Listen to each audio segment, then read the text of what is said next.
with Brianne Dippish and Joni Grave. The big idea: if I had to stock Hillary Clinton's new memoir in a bookstore, I'd be tempted to place it in a section on self-help or bereavement. What happened was quickly strip-mined for political nuggets after its publication last Tuesday. As I went through it over the weekend, though, what struck me most was how the wounded Democrat coped after her crushing defeat last November. In short, Clinton has read voraciously and eclectically, for escape, for solace and for answers. The collection of works that she cites across 494 pages showcases a top-flight intellect and would make for a compelling graduate school seminar.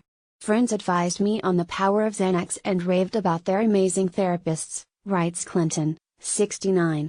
But that wasn't for me. Instead, I do yoga, I also drank my share of Chardonnay, and I try to lose myself in books.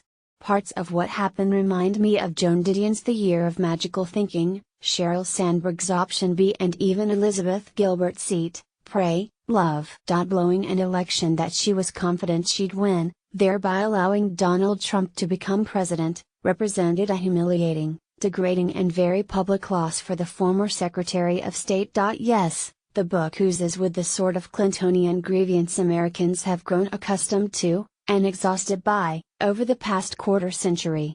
Her finger-pointing, from Bernie Sanders and Jill Stein to James Comey, Julian Assange, and even Matt Lauer, has been well documented by now. But her account is also rawer, and thus better, than we expected. Clinton is much harder on herself than the mainstream media's coverage of her rollout has given her credit for. She confesses that she's wrestled with why she lost every single day since November 8. Sometimes it's hard to focus on anything else, Clinton writes. I do sometimes lie awake at night thinking about how we closed the campaign. At first, Clinton turned to mystery novels in a bid to get the election results off her mind.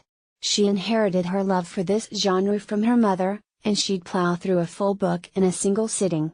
Some of recent favorites are by Louise Penny, Jacqueline Winspear, Donna Leon, and Charles Todd. Clinton writes, I finished reading Elena Ferrante's 4 Neapolitan novels and relished the story they tell about friendship among women.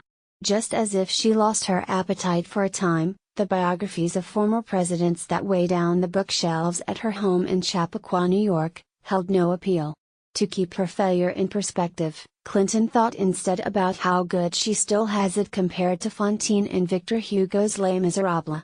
She resolved that she does not want to spend the rest of her life like Miss Havisham from Charles Dickens's Great Expectations, stirring around her house stewing. She went back to stuff that has given her joy or comfort in the past, including poetry by Maya Angelou, Marge Piercy and T.S.